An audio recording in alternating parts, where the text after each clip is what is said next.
ठीक आहे. लास्ट लेक्चरला आपण transformer construction, the working principle of transformer, then the advantages and disadvantages of single two winding transformer compared to the auto transformer.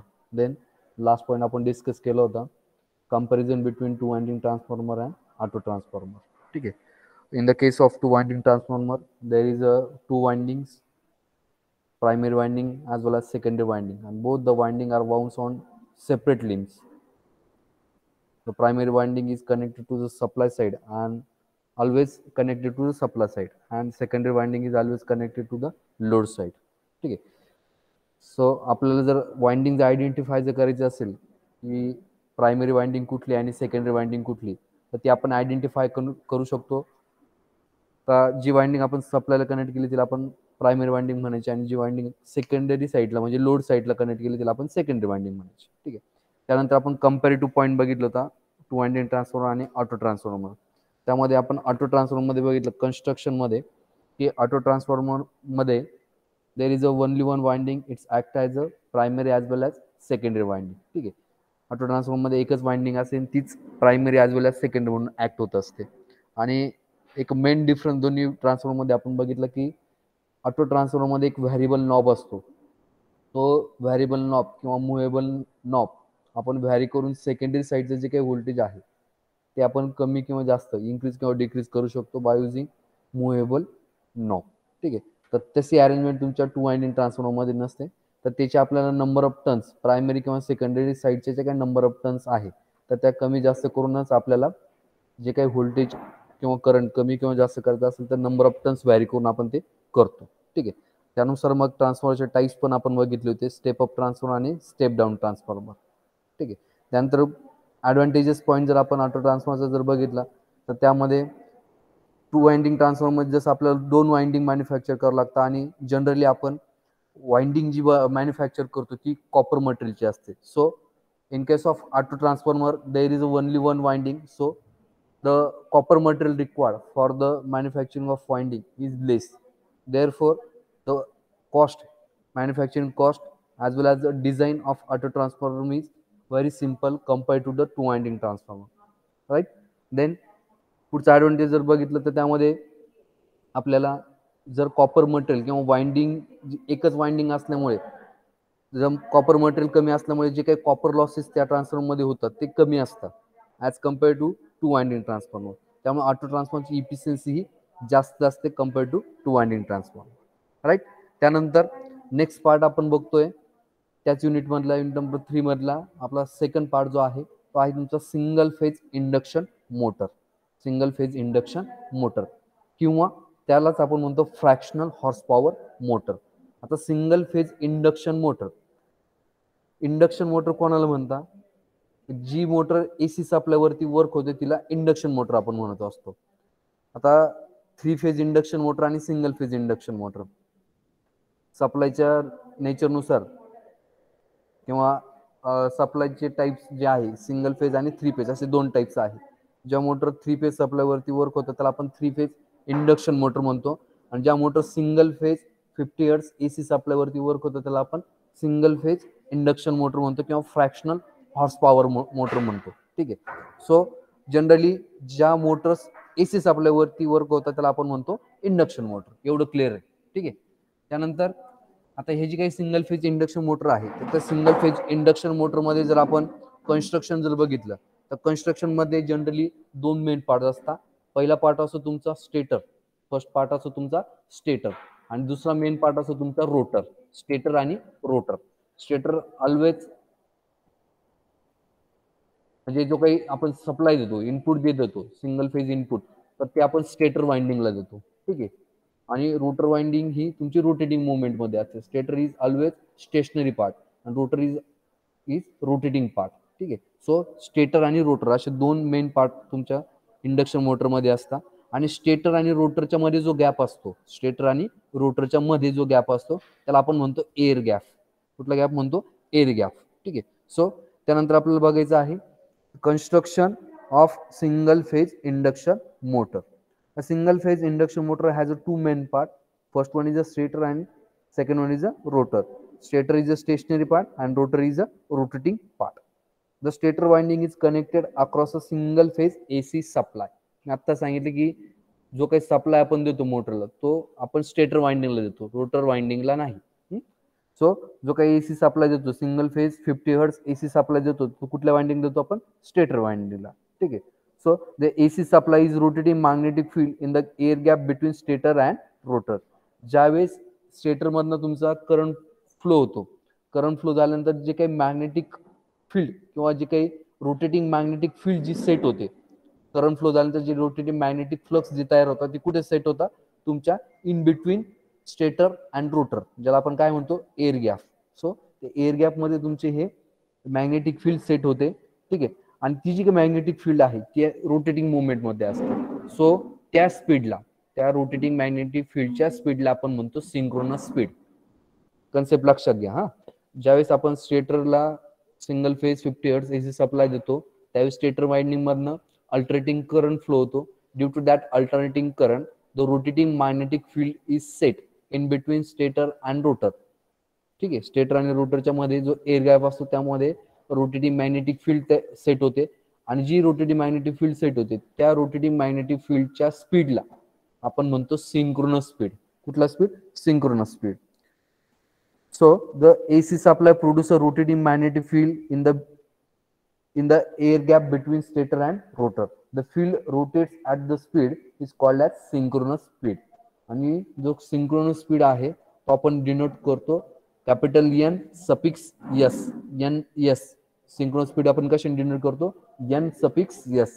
आणि it is mathematically expressed in NS is equal to 120 F upon P. Synchronous speed आपण mathematically formula कसं draw करतो किंवा mathematically कसं denote करतो? NS. NS means synchronous speed. N for speed आणि S for synchronous. ठीक आहे. Capital N suffix S. NS is equal to 120 F upon P. 120 into F. F means frequency, supply frequency. किती ती? 50 hertz. ठीक आहे. Upon P. P म्हणजे number of poles. Number of poles. आणि speed आपण स्पीडचा आपण युनिट काय देतो? RPM, revolution per minute. So formula become NS is equal to 120 F upon P. What is mean by F? F is a supply frequency and that is 50 hertz. Then P. P means number of poles. ठीक आहे. Number of poles तुमचे generally E1 मध्ये असतात आपले 2 pole, 4 pole, 6 pole असे मोटरचे poles असतात. 2 pole motor, 4 pole motor किंवा 6 पोल मोटर्स. ठीक आहे. So NS is equal to 120 F upon P आणि युनिट आहे तुमचं RPM, रिव्होल्यूशन पर मिनिट. ठीक आहे. सो हा झाला तुमचा सिंक्रोनस स्पीड. कळलंय सिंक्रोनस स्पीड म्हणजे काय? सिंक्रोनस स्पीड मी परत एकदा सांगतोय. सिंगल फेज इंडक्शन मोटर मध्ये 2 मेन पार्ट्स असतात. तुमच्या डायग्राम मध्ये पण दिसतंय बघा. डायग्राम मध्ये दिसतंय जो जी सर्वात आउटर फेरी आहे, जी सर्वात वरची जी काही फेरी आहे त्याला आपण स्टेटर म्हणतो. तो स्टेशनरी पार्ट असतो. आणि स्टेटर इनर पार्ट जे असतात, रोटर आहे किंवा आर्मेचर आहे किंवा रोटर वाइंडिंग आहे, स्टेटर वाइंडिंग आहे किंवा एअर गॅप आहे, तर ते जे काही मधले पार्ट्स आहे, मधले कंपोनंट्स आहे, त्यांना प्रोटेक्शनसाठी आपण स्टेटर जो स्टेशनरी पार्ट असतो तो आउटर फेरीला असतो. ठीक आहे. सो स्टेटर आणि मधला जो पार्ट असतो त्याला आपण म्हणतो रोटर. ठीक आहे. स्टेटर वाइंडिंग आणि रोटर वाइंडिंग. आणि जो काही सप्लाय देतो आपण single phase 230 volt 50 hertz AC supply, तो कुठे देतो आपण? स्टेटर वाइंडिंगला. मग ज्यावेळेस आपण सिंगल फेज एसी सप्लाय ज्यावेळेस आपण स्टेटर वाइंडिंगला देतो तर स्टेटर वाइंडिंग मधनं अल्टरनेटिंग करंट फ्लो होतो. ठीक आहे. Due to that alternating current, alternating flux और rotating magnetic field is set up in between stator and rotor. आणि त्या गॅपला आपण काय म्हणतो? Air gap. ठीक आहे. स्टेटर आणि रोटर मधला जो गॅप असतो त्याला आपण एअर गॅप. सो ती रोटेटिंग मॅग्नेटिक फील्ड सेट होते तुमच्या एअर गॅप मध्ये आणि ती रिव्हॉल्विंग मोशन मध्ये असते किंवा रोटेटिंग मोशन मध्ये असते. सो त्या रोटेटिंग मॅग्नेटिक फील्डच्या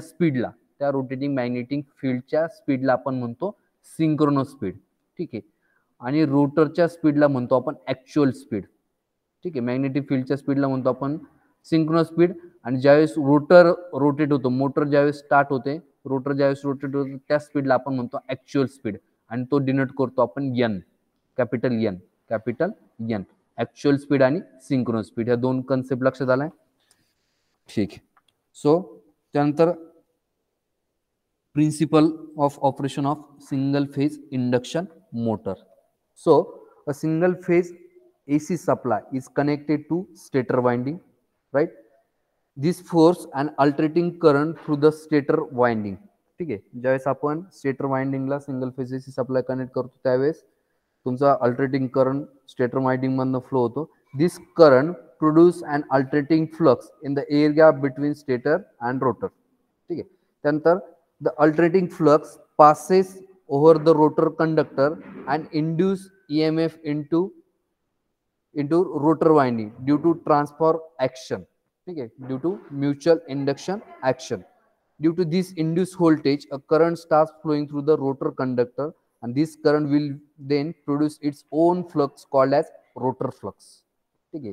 तर तुझं काय रोटेटिंग मॅग्नेटिक फील्ड जी आहे ती रोटर वाइंडिंगला किंवा रोटर कंडक्टरला कट करते आणि त्या रोटर कंडक्टरमध्ये रोटर वाइंडिंगमध्ये फ्लक्स तयार होतात, त्याला आपण म्हणतो रोटर फ्लक्स.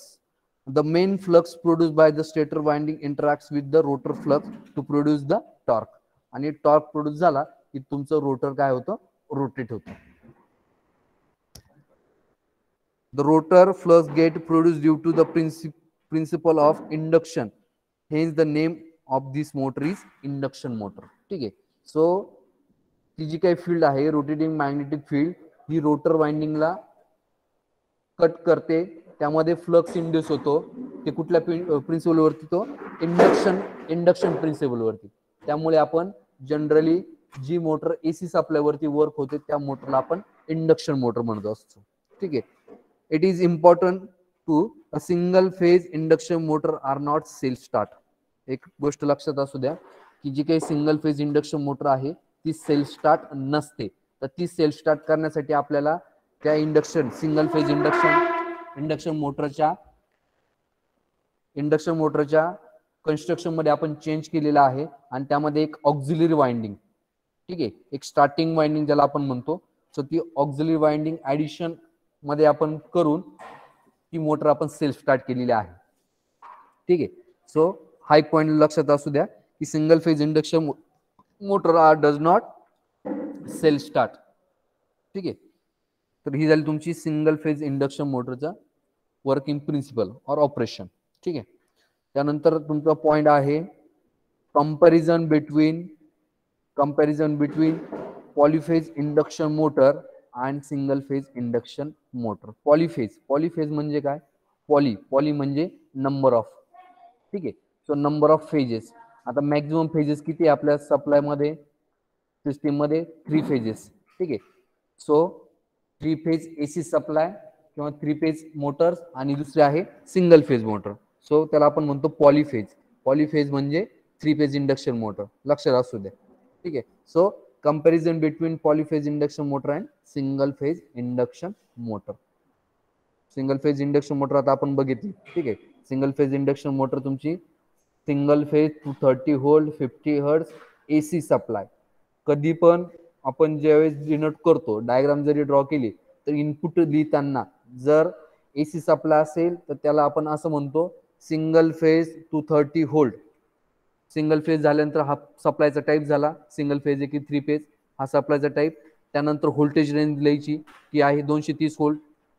त्यानंतर फ्रिक्वेन्सी लिहायची 50 हर्ट्ज एसी सप्लाय. आणि जर आपल्याला 3 फेज जर डिनोट करायचा असेल तर तो कसा करायचा, 3 phase 440 volt 50 hertz AC supply. ठीक आहे. सो अशा पद्धतीने ते डिनोट करायचं असतं. ठीक आहे. So comparison between polyphase induction motor and single phase induction motor. Clear आहे. आता पॉलीफेज इंडक्शन मोटर म्हणजे काय, 3 फेज इंडक्शन मोटर. स्टुडंट समजतंय ना. Atul, Tejas, yes sir. आवाज येतोय. ओके. ठीक आहे. So comparison between polyphase induction motor and single phase induction motor. The first point is number of winding. Polyphase induction motor मध्ये किती वाइंडिंग असतं आणि नंबर ऑफ स्टेटर वाइंडिंग, आणि सिंगल फेज इंडक्शन मोटर मध्ये किती stator winding असतात. So polyphase induction मोटरमध्ये number of winding असतात 3. कुठल्या? आर, वाय आणि B. R phase, Y phase आणि बी phase. But in case of single phase induction motor, there is only 2 windings for phase, and second one is a neutral. Phase आणि neutral. 3 phase denote करताना आपण त्याचं notification किंवा डिनोशन आपण R, Y आणि बी असं करत असतो. लक्षात राहू द्या. R for red, Y for yellow, B for blue. जे काही 3 फेज सप्लाय आहे तर त्याचा कलरिंग कोड सुद्धा असंच आहे. जो फर्स्ट फेज असतो त्याला आपण आर ने डिनोट करतो.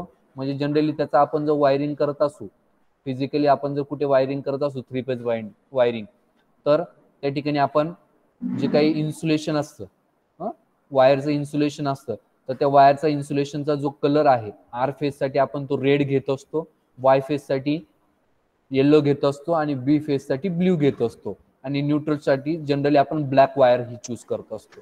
ठीक आहे. सो आर, वाय, बी आणि सिंगल फेज मध्ये 2च वायर असतात, 2च कंडक्टर असतात. एक असतो फेज आणि दुसरा असतो न्यूट्रल.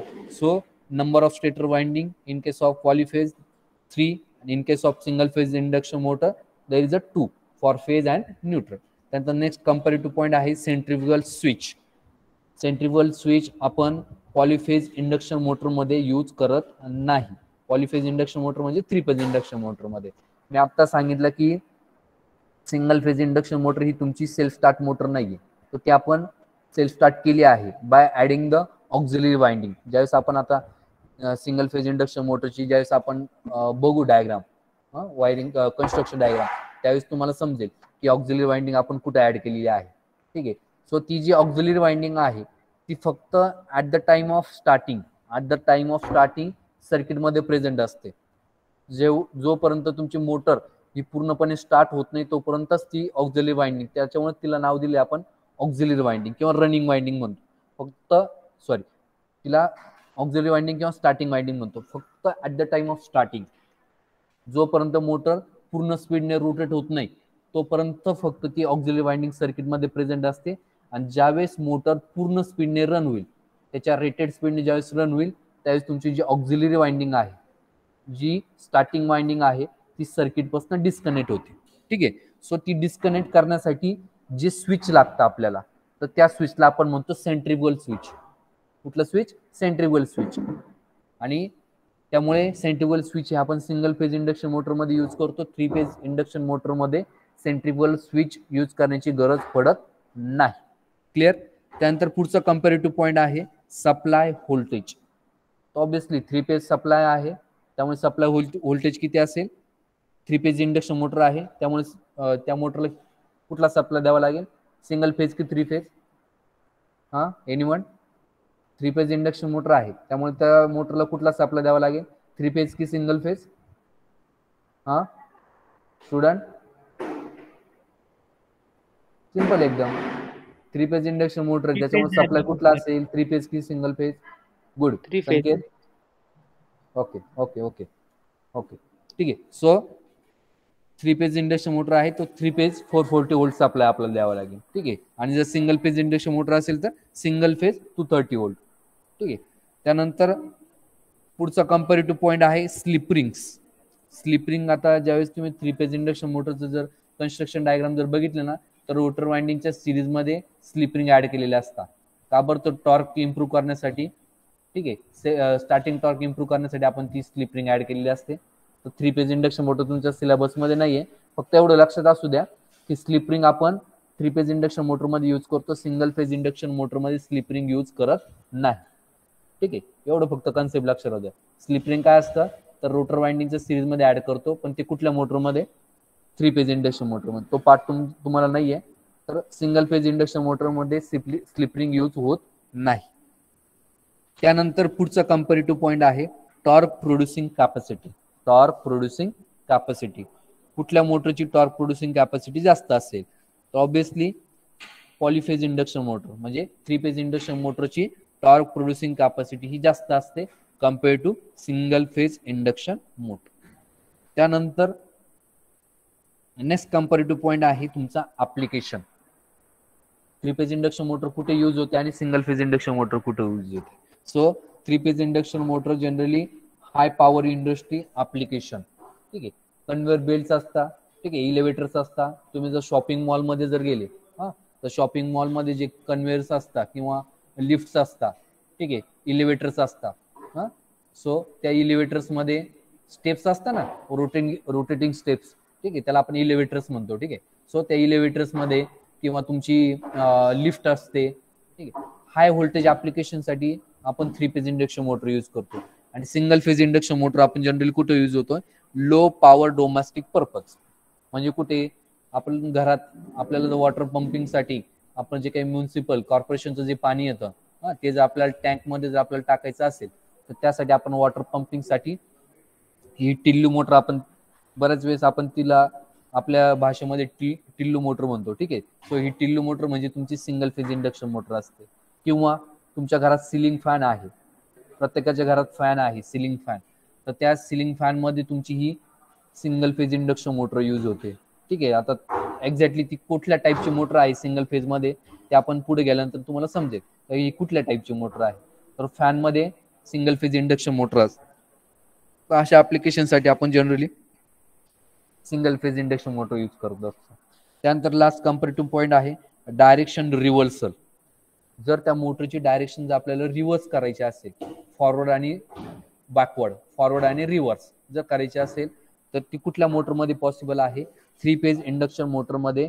मोटरची डायरेक्शन म्हणजे रोटर, जे रोटर फिरतो ना, मोटरचा जो फॅन फिरतो ना, त्या फॅनची किंवा रोटरची डायरेक्शन जर आपल्याला चेंज करायची असेल तर ती कुठल्या मोटरमध्ये पॉसिबल आहे, तर ती थ्री फेज इंडक्शन मोटरमध्ये पॉसिबल आहे. आणि ती कशी करतो आपण, by changing the phase sequence. By changing the phase sequence आपण जनरली फेज सिक्वेन्स कसं लिहितो, RYB थ्री फेज मध्ये, बरोबर ना. तर कुठल्या पण दोन फेजची जर सिक्वेन्स आपण चेंज केली, for example RYB he normal आहे, त्यावेळेस मोटर तुमची अँटी क्लॉकवाईज डायरेक्शन रोटेट होते. कुठल्या डायरेक्शननी, अँटी क्लॉकवाईज. आणि तिचं डायरेक्शन जर आपल्याला क्लॉकवाईज करायचं असेल तर कसं करावं लागेल, RYB, ठीक आहे. सो RBY, ठीक आहे. मग काय केलं मी, शेवटचे जे दोन फेजेस आहे ना त्यांची जी डायरेक्शन आहे, फेज सिक्वेन्स आहे, ती काय मी केली, चेंज केली. म्हणजे ह्या तीन पैकी कुठल्याही दोन फेजची जर फेज सिक्वेन्स आपण चेंज केली तर मोटर जर अँटी क्लॉकवाईज डायरेक्शन जर रोटेट होत असेल तर तिची डायरेक्शन ही क्लॉकवाईज होईल. तर हे कुठं फक्त पॉसिबल आहे, थ्री फेज इंडक्शन मोटरमध्ये. सिंगल फेज इंडक्शन मोटरमध्ये आपण मोटरची किंवा रोटरची डायरेक्शन चेंज करू शकत नाही. आणि थ्री फेज मध्ये करतो by changing the phase sequence. तुम्ही बऱ्याच वेळेस जर तुम्ही रसवंती गृहात जर गेलेले असाल, रसवंती गृह, तिथे जर तुम्ही जर बघितलं तर तो जो तिथला जो काही माणूस आहे तो तिथे ऊस टाकल्यानंतर बऱ्याच वेळेस तो जो काही ऊस आहे तर त्या मोटरला एक फॉरवर्ड रिव्हर्स स्विच दिलेलं असतं, ठीक आहे. तो फॉरवर्ड आणि रिव्हर्स करून तो जो काही ऊस आहे तो मागे पुढे करून आणि मग तो पुढे ते अशा पद्धतीने ते ऑपरेशन करत असतो, ठीक आहे. त्या पद्धतीने तो रस काढत असतो त्या ऊसामधनं, ठीक आहे. तुम्ही बऱ्याच वेळेस बघितलं असेल, बघितलंय कोणी रसवंती गृहामध्ये एक फॉरवर्ड आणि रिव्हर्स स्विच असतो, बघितलंय का स्टुडंट, कोणी ऑब्झर्व केलंय? Okay okay. सो फॉरवर्ड आणि रिव्हर्स स्विच असतो. तो फॉरवर्ड रिव्हर्स स्विच म्हणजे काय, तर ती फेज सिक्वेन्स चेंज करते. त्या स्विच काय करते, ते कुठल्या पण दोन फेजची सिक्वेन्स चेंज करतं. त्यामुळे मोटर फॉरवर्ड आणि रिव्हर्स अशा डायरेक्शनने ती रोटेट होत असते. So direction reversal is easy by changing the phase sequence in case of three phase supply, in case of three phase induction motor. But in case of single phase induction motor it is not easy. We have to interchange the main and auxiliary winding. Single phase induction मध्ये आपल्याला direction जर reverse करायची असेल तर directly आपल्याला जी काही winding आहे त्यांची डायरेक्शनच चेंज करावं लागते, ठीक आहे. इंटरचेंज करावं लागतं मेन वाइंडिंग आणि ऑक्झिलरी वाइंडिंग. तर हे होतं comparison between polyphase induction motor. Polyphase induction motor म्हणजे तुमची single phase three phase induction motor आणि सिंगल फेज इंडक्शन मोटर मधला कंपॅरिझन. समजलंय, comparison between polyphase induction motor and single phase induction motor. समजलं student? Yes sir. Okay good. So त्यानंतर आता next point आपला आहे types of single phase induction motor. ठीक आहे, आता आपण सिंगल फेज इंडक्शन मोटर बघतोय, त्याचे डिफरंट टाइप्स आहेत. Types of single phase induction motor. So there are mainly 4 types of single phase induction motor. कुठले कुठले टाइप्स आहेत ते आपण बघू.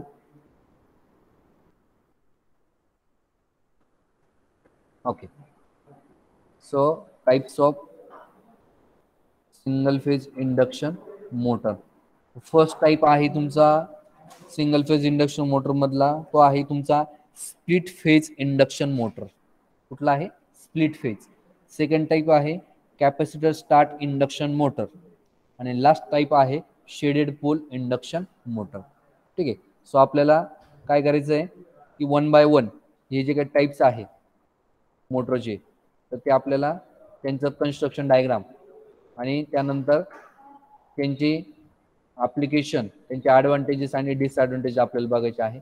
त्याआधी आपल्याला सिंगल फेज इंडक्शन मोटरचे ॲप्लिकेशन्स आणि disadvantage of single phase induction motor आपल्याला बघायचं आहे. तो पॉईंट मी ओपन करतो, 1-2 मिनिटं.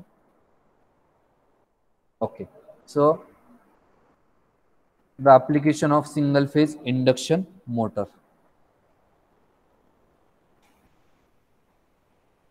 First application, the single phase induction motor are very wide use in industry, especially in fractional horsepower field. ठीक आहे. ज्या ठिकाणी आपल्याला कमी मिडियम रेंज किंवा लो रेंजचं जे वर्क असेल, टॉर्क रिक्वायर्ड असेल, कमी टॉर्क रिक्वायर्डची जी गरज असेल, मिडियम किंवा लो टॉर्कची जी ज्या ज्या ठिकाणी आपल्याला रिक्वायरमेंट असेल आणि आपल्याला अवेलेबिलिटी जर सिंगल फेजची असेल, सिंगल फेज सप्लायची अवेलेबिलिटी असेल, तर अशा केसमध्ये आपण ही single phase induction motor use करत असतो. They are extensively use for electrical drive, for power constant speed operators such as machine tool. ठीक आहे. त्यानंतर डोमेस्टिक ऑपरेटर्स, ॲग्रिकल्चर मशिनरी. ठीक आहे. Where a 3 phase supply is not readily available. ठीक आहे. ज्या ठिकाणी आपल्याला कॉन्स्टंट स्पीडची गरज आहे, कन्व्हेअरमध्ये छोटे छोटे जे कन्व्हेअर्स असतात त्या ठिकाणी सुद्धा आपण single phase induction motor use करतो. ज्या ठिकाणी 3 फेज सप्लाय अवेलेबल नाही, अशा केसमध्ये पण आपण single phase induction motor use करतो असतो. ठीक आहे. Then single phase induction motor size vary from 1 to 400 kilowatt to 1 to 25 kilowatt are use in toys. खेळणी जे असतं ना, खेळण्या, टॉईज, हेअर ड्रायर पण बघितलं असेल भरपूर जणांनी. So hair dryer, toys, vending machine, अशा केसमध्ये आपण single phase induction motor use करत असतो. त्यानंतर universal motor is widely use in portable tools, vacuum cleaner आणि किचन इक्विपमेंट. मिक्सर तुम्ही बघितलं असेल, मिक्सर. ठीक आहे. मिक्सरमध्ये युनिव्हर्सल मोटर म्हणजे ती सिंगल फेज इंडक्शन मोटर असते, तिचा हा टाईप आहे युनिव्हर्सल मोटर. आता युनिव्हर्सल मोटर काय असते ती पण तुम्हाला सांगतो, पण आता फक्त लक्षात घ्या. The universal motor is widely used in portable tools. ठीक आहे. त्यानंतर व्हॅक्यूम क्लिनर, आपल्या घरात व्हॅक्यूम क्लिनर असतं, त्यामध्ये सुद्धा आपण single phase induction motor use करतो. किंवा किचन इक्विपमेंट, तर त्यामध्ये जर आपण मिक्सर जर बघितलं तर मिक्सरमध्ये सुद्धा तुमची सिंगल फेज इंडक्शन मोटर असते आणि ती कुठली असते? युनिव्हर्सल असते. आता युनिव्हर्सल मोटर म्हणजे कोणती? तिच्या नावातच आहे युनिव्हर्सल. युनिव्हर्सल म्हणजे जी मोटर सिंगल फेज जी मोटर AC सप्लायवरती पण वर्क होते आणि DC वरती पण वर्क होते. AC as well as DC. Those motor works on AC as well as DC supply. The motor is called as universal motor. ठीक आहे. तर युनिव्हर्सल मोटर ही AC सप्लायवरती पण वर्क होते आणि DC पण सप्लायवरती वर्क होते, त्याला आपण युनिव्हर्सल मोटर म्हणतो. ठीक आहे. सो अशा केसमध्ये आपण सिंगल फेज इंडक्शन मोटर म्हणतो. त्यानंतर आपल्याला डिसॲडव्हान्टेजेस बघायचे आहे सिंगल फेज इंडक्शन मोटरचे. Their output is only 50% of 3-phase motor for a given frame size and temperature size. Generally आपण जर दोन्ही मोटर जर कम्पेअर जर केलं ना, 3 फेज इंडक्शन मोटर आणि single phase induction motor, so आपल्याला जर 5 HP ची जर मोटर घ्यायची असेल, दोन्ही एक 5 HP सिंगल फेज मोटर घेतली आपण आणि एक 5 HP 3 फेज मोटर घेतली, तर दोघांची साईज जर कम्पेअर जर केली ना, तर सिंगल फेज इंडक्शन मोटरची साईज ही जास्त असते. ठीक आहे. सो आणि साईज तर जास्त असते, पण आपल्याला जे आउटपुट जे भेटतं ना, तर ते 3 फेज इंडक्शन मोटरच्या कम्पेअरमध्ये 50% कमी आउटपुट आपल्याला सिंगल फेज इंडक्शन मोटरमध्ये भेटतं. त्यानंतर नेक्स्ट डिसॲडव्हान्टेज आहे, they have lower power factor. Obviously single phase induction मोटरमध्ये जो काही पॉवर फॅक्टर आपल्याला भेटतो, आउटपुट पॉवर फॅक्टर, तो कमी असतो as compare to 3 phase induction motor. Efficiency is low. ठीक आहे. सिंगल फेज इंडक्शन मोटरची इफिशियन्सी काय आहे, कमी आहे. This motor do not have inherent starting torque. Starting torque ह्या मोटरचा कमी असतो. ठीक आहे.